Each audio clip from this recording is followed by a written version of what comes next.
السلام علیکم ګران مینوالو زه فیضان ګلستاني یو ځل بیا حاضرم دوستانو تاسو په سټارټینګ کې دا ورکوټ شانتي په تصویرو هم کتلی په تمنیل باندې چې دینو په فاطمه ګل باندې څه چلو شو نو په دې سایډ باندې دا بل کلیپ هم تاسو ګورئ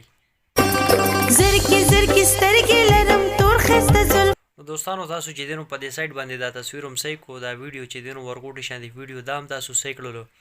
نو خبر اوس داسې ده چې دینو په فاطمه ګل باندې څه چل شوی دی په کومه وجه باندې دا هسپتال ته تللی د والته کې چې دینو اډمټ شوی دی او ډاکټرانو ورته ډریپونه لګولي دي اصل ماجرا ورسره څه شوی ده په کوم وجه باندې چې دینو دې ته دا ډریپونه لګېدلي دي نو زه به تاسو سره په دې ویډیو کې به شیر کوم نو دوستانو تاسو تر اوسه پورې زما یوټیوب چینل چیرې نه سبسکرایب کړو نو پلیز ان زما یوټیوب چینل هم سبسکرایب کړئ او ورسره په خوا کې بیل آیکن هم پریس کړئ نو دوستانو راځو د فاطمه ګل دا چې کوم تصویر په سوشل میډیا باندې وایرل شوی دی او دا چې کوم په هسپتال کې دا اډمټ شوی ده او ورته ډریپ لګېدلې دی نو د دې اصل ماجرا څه ده نو دوستانو دا څه خبره ده تاسو په سټارټینګ کې هغه ورکوټي چې کلیپ د ویډیو هغه صحیح کړلو نو په هغې کې چې دی نو فاطمه ګل لګیا ده ګرځي او نن سبا تاسو د ښه پته د یخنیم ډېره سیوا شوې ده او بل خواته چې دی نو نیلم ګل ورته خیریم کوي هغه هم تاسو د ښه پته ده نو الله پاک ته د چا چې دی نو سوال هم قبول کړي نو خبره داسې ده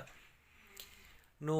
فاطمه ګل بیماره شوې ده خېټه خرابه شوې ده په هغه وجه باندې چې دی نو دا هسپتال ته تللې ده او هلته کې ډاکټرانو سټیم صحیح کړه ورته د دې اوبه خو چې دی نو په بدن کې کمې شوي دي نو ټولو نه مخکې چې دی نو یو ډریپ ورته خیجو د دې دا چې کوم اوبه دي په بدن کې نو هغه پوره شي نو دې دپاره چې دی نو فاطمه ګل ته ډریپ لګولې ده ډریپ یې کم یو دی د طاقت هغه نیروبیان هغه انجکشن یې پکې اچولي دي نور څه مسالې نشته نو زیاتره دوستان به دا سوچ کوي څه پته لګي فاطمه ګل چېرته کې د بچو بیماره شوي نو داسې هېڅ قسمه خبره نه ده ولې چې اوس به چې دی نو دا به بهر ته به هم ځي د دې یو شو دی شو دپاره به هم ځي نو داسې څه خبره نشته خبره صرف دا ده چې د دې خېټه خرابه شوې ده او تاسو ته پته ده دا چې دی نو خېټوره ده هر څه چې دی نو خوري راخوري نو د دې بدهضمي شوې ده او بله چې دی نو موسم هم بدل شوی دی هغې سره چې دی نو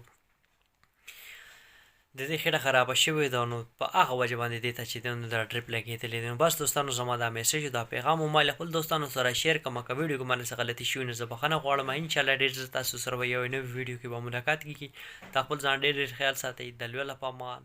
والسلام